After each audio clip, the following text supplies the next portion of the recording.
Hello student, आज हम लोग क्लास 10th के लिए जो matric board exam Bihar board होगा, जिसका हम लोग 2023 में एग्जाम देंगे, उसका सिलेबस शुरू हो रहा है आप लोगों का आज से। तो हम लोग शुरू करते हैं, पहले जानते हैं कि हमारे एग्जाम में कितना कौन कौन विषय पूछा जाएगा, क्या क्या पूछा जाएगा।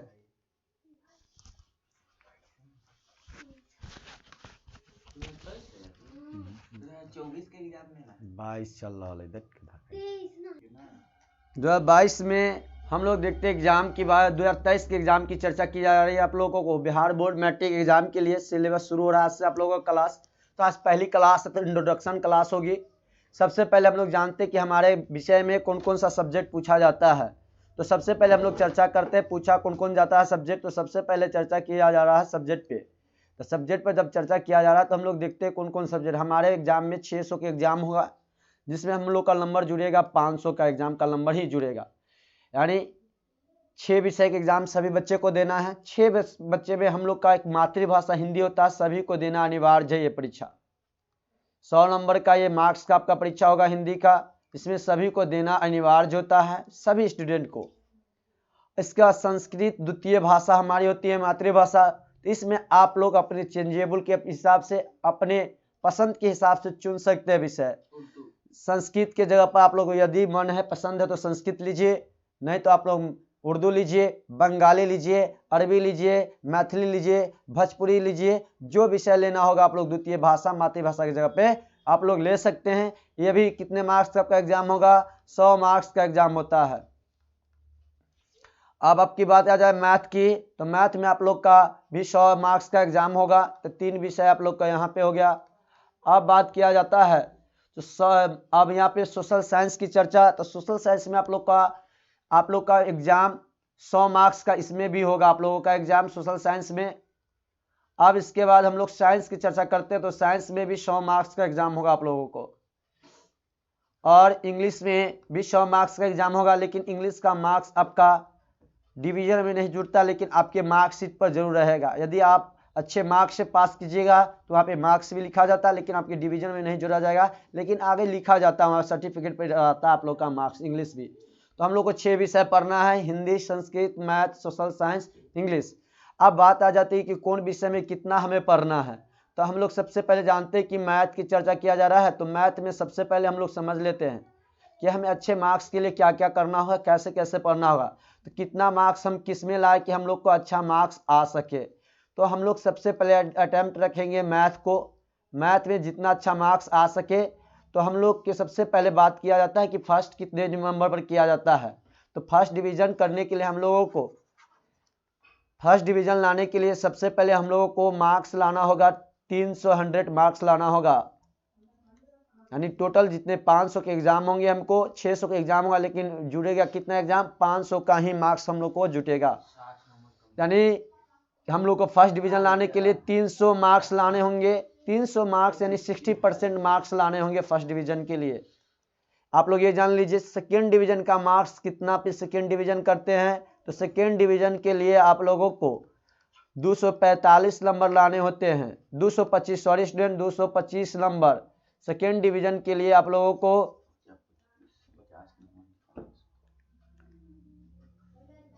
हम लोग को कितना मार्क्स? 225 मार्क्स लाने होंगे। परसेंटेज में बात किया जाए तो 45% मार्क्स आएंगे तो हम लोग क्या कर जाएंगे? सेकेंड करेंगे। थर्ड डिवीजन का मार्क्स कितना होता है? तो थर्ड डिवीजन के लिए आप लोग को 150 नंबर लाना होता है। 150 नंबर लाइएगा आप लोग, तो क्या कर जाइएगा? थर्ड डिवीजन यानी 30% मार्क्स पर आप लोगों को क्या किया जाता है? Third division. अब ये बात आए तो हम लोग समझ गए कि फर्स्ट डिवीजन सेकेंड, ये जरूरत नहीं कि 4 विषय मिलाकर हम सेकेंड फर्स्ट ला रहे हैं तो हमें 300 प्लस आ रहा है, लेकिन एक विषय में हमको 30 से कम आया। और कि पर सब्जेक्ट हम लोग को मिनिमम मार्क्स पास करने के लिए पर सब्जेक्ट हम लोग को 30 मार्क्स चाहिए। पर सब्जेक्ट पास करने के लिए हम लोग को 30 मार्क्स चाहिए। 30 मार्क्स रहेगा तभी हम लोग पास कर पाएंगे। पर सब्जेक्ट हमको 30 मार्क्स रहना चाहिए। 30% मार्क्स रहना चाहिए। कितना चाहिए परसेंट? 30% मार्क्स रहना चाहिए पर विषय, पर सब्जेक्ट। पर सब्जेक्ट हम लोग को इतना मार्क्स रहना चाहिए। अब बात आ जाती है कि देखिए किसी किसी का आप लोग सर्टिफिकेट पर देखते होंगे डी लिखा हुआ रहता है, उसके सब्जेक्ट के आगे डी, तो डी कब लगता है हमें सर्टिफिकेट पे, तो डी कब लगेगा, डिस्टेंस मार्क्स कहा जाता है इसे। जब आपका कॉपी यदि 75 प्लस नंबर आप किसी सब्जेक्ट में ला रहे हैं, 75 प्लस सब्जेक्ट आ रहा है, तो आपको मार्क्स दिया जाएगा डी, यानी आपका एक स्पेशल कॉपी दोबारा चेक किया जाता है, यानी आपको अच्छे मार्क्स में रखा जाता है, डिस्टेंस मार्क्स इसे कहा जाता है। जिस विषय में आपको 75 प्लस आ रहा है तो डी लिखा जाएगा, यदि सभी विषय में 75 प्लस है आपको तो डी लिखा जाएगा। इस बात को याद रखिएगा। तो हम लोग का मेन मुद्दा पाते हैं कि हम लोग का अच्छा मार्क्स कैसे आए। अच्छे मार्क्स के लिए हम लोग को क्या करना होगा, सबसे पहले हम लोग को बहुत अच्छे तरीका से पढ़ना होगा, साथ साथ रिवीजन भी करना होगा। जितना पढ़ेंगे उतना ही रिवीजन भी करना होगा, और रिवीजन जब तक नहीं करेंगे जब तक अच्छे मार्क्स से हम लोग पास नहीं कर सकते हैं। तो हमें ये टारगेट रखना है कि कम से कम 85% मार्क्स कैसे आए। तो 85% के मार्क्स के लिए हम लोगों को लेके चलना होगा। हम लोग 90% लेके चलेंगे तो जाकर हम लोग को कितना पास में आ जाएंगे, हम लोग 85% के करीब करीब में पहुंच पाएंगे। यानी जितना ज़्यादा टारगेट रखेंगे उतना ही थोड़ा सा कम जाएंगे, क्योंकि कम टारगेट रखेंगे तो कम ही जाएंगे। तो हम लोग लेके चलते हैं 90% मार्क्स। जब 90% मार्क्स की चर्चा की जा रही है कैसे लाया जाए, तो 90% मार्क्स लाने के लिए आप लोगों को क्या करना होगा। तो सबसे पहले हम लोग देखते हैं 90% मार्क्स लाने के लिए सबसे पहले मैथ हम लोग को, मैथ एक ऐसा विषय है कि आप 100 में 100 ला सकते हैं मैथ में, इसमें कहीं भी गलत नहीं होगा आप लोग का, एग्जाम से लेकर कहीं भी। तो इसके लिए अच्छे मार्क्स लाने के लिए आपको 95 प्लस नंबर लाने के लिए इसमें क्या करना होगा। तो सबसे पहले हम लोग को जितना भी फार्मूला होगा सारा फार्मूला याद होना चाहिए।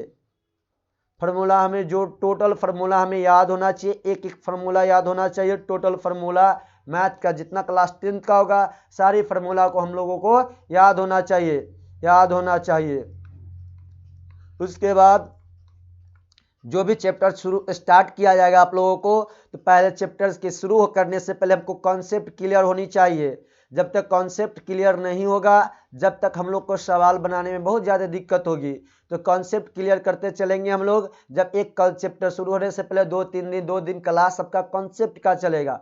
जब कॉन्सेप्ट क्लियर हो जाएगा तो हम लोग फार्मूला आपको मिलेगा, फार्मूला को याद करने के बाद ही सवाल आप लोग को बनाया जाएगा। इसके बाद जब सवाल पे आएंगे हम लोग तो क्वेश्चन जब बनाएंगे हम लोग, क्वेश्चन सॉल्व करेंगे जब, तो क्वेश्चन जब सॉल्व किया जाएगा तो जैसे हम आज आप लोग को 2 क्वेश्चन सॉल्व किए तो आप घर जाकर उस क्वेश्चन को डिजिट चेंज कर कर आप लोग 3-4 बार कोशिश कीजिए, 5 बार कोशिश कीजिए, रिवीजन करते चलिए। एक चैप्टर खत्म हो गया तो फिर दूसरा चैप्टर चला शुरू हो रहा तो तारे आप पिछले चैप्टर को रिवीजन करते चलिएगा। इस तरह से करते चलिएगा तो आप लोग को क्या हो जाएगा 95%। जब हम लोग का पूरा चैप्टर टेस्ट चलेगा, जब चैप्टर क्लियर हुआ तो हम लोग टेस्ट देंगे। टेस्ट देने के बाद हम लोग को क्या होगा, टेस्ट के बाद हम लोग का टेस्ट देंगे। टेस्ट देने के बाद चैप्टर वाइज टेस्ट देंगे। पहले तो क्या करेंगे, चैप्टर वाइज टेस्ट देंगे। जो जो चैप्टर होगा उसका चैप्टर वाइज टेस्ट होगा, चैप्टर वाइज टेस्ट।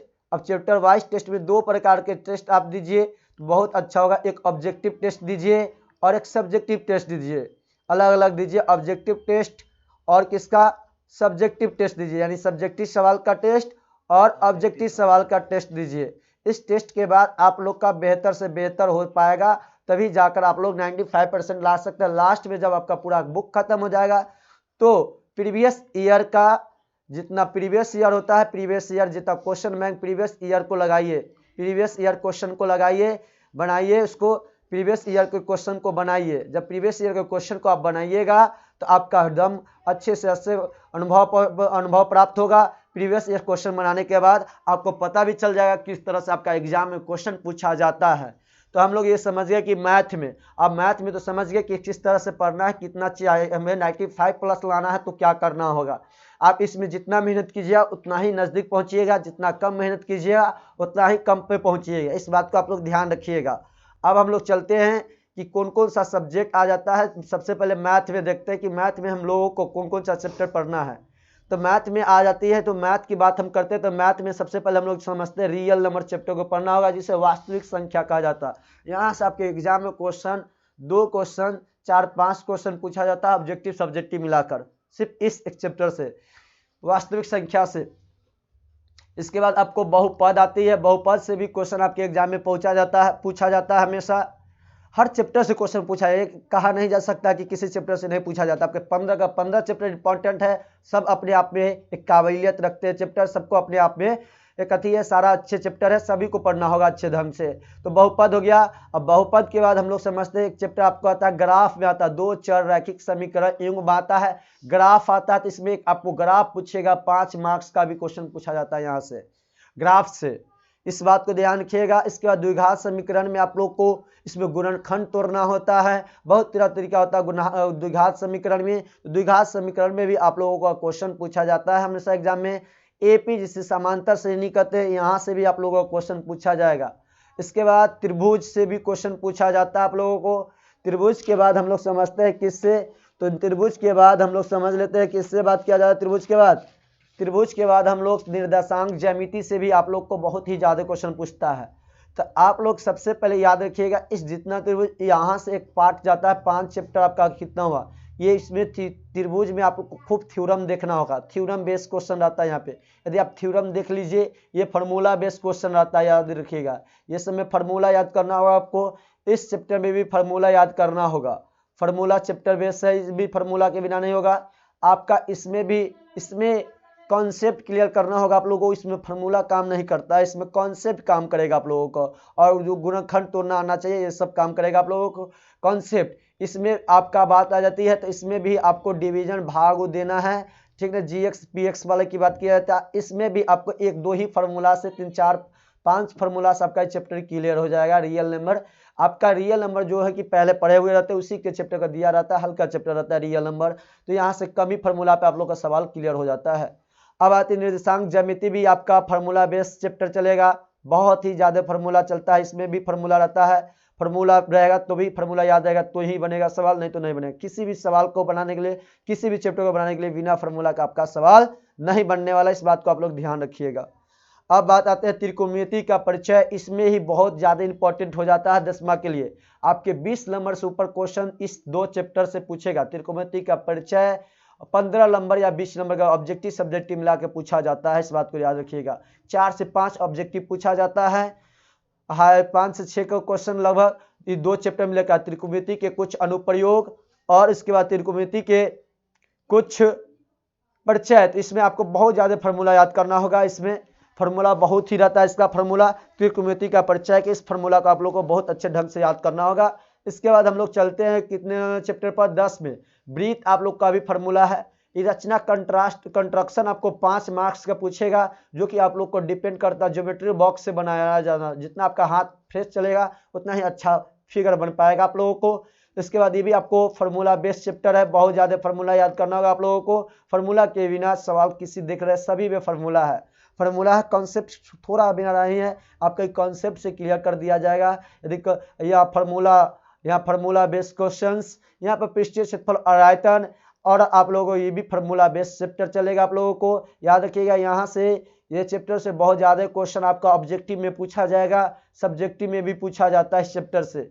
सांख्यिकी से आपका 3 क्वेश्चन पूछेगा, माध्य मध्य का बहुलक पूछा जाता है, फिक्स क्वेश्चन है इसका। माध्य मध्य का बहुलक 3 ही चैप्टर पढ़ना है सांख्यिकी में, माध्य मध्य का बहुलक एक ही क्वेश्चन सब में से पूछेगा हम लोगों से।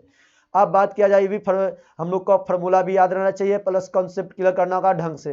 प्रयक्ता की बात किया जाए तो प्रयक्ता में एक ही फार्मूला है, आपको कॉन्सेप्ट के साथ चलेंगे, फार्मूला इजी होता है इसका। सबसे हल्का चैप्टर इस विषय का देखा जाए तो एक तरह से प्रयक्ता ही होता है। प्रयक्ता से एक क्वेश्चन आप लोग को पूछा जाएगा। तो अब बात हो गई इतना तक, तो हम लोग कल शुरू करेंगे यहाँ से रियल नंबर चैप्टर से शुरू करेंगे हम लोग कल। पहला चैप्टर हम लोग का चलेगा रियल नंबर। रियल नंबर जब खत्म हो जाएगा तो आप लोगों का पहले कॉन्सेप्ट कल शुरू होगा। कॉन्सेप्ट पे आधारित जैसे एक टाइप 1 सवाल बताया गया, तो टाइप 1 पर आप लोगों को घर से बना के दिया जाएगा बनाने के लिए क्वेश्चन। फिर टाइप 2 शुरू होगा, टाइप 3 करके इस तरह से शुरू किया जाएगा आप लोगों को। इसके बाद हम लोग चलते हैं, अब बात तो आ गया आप लोग को, बात हो गई मैथ की।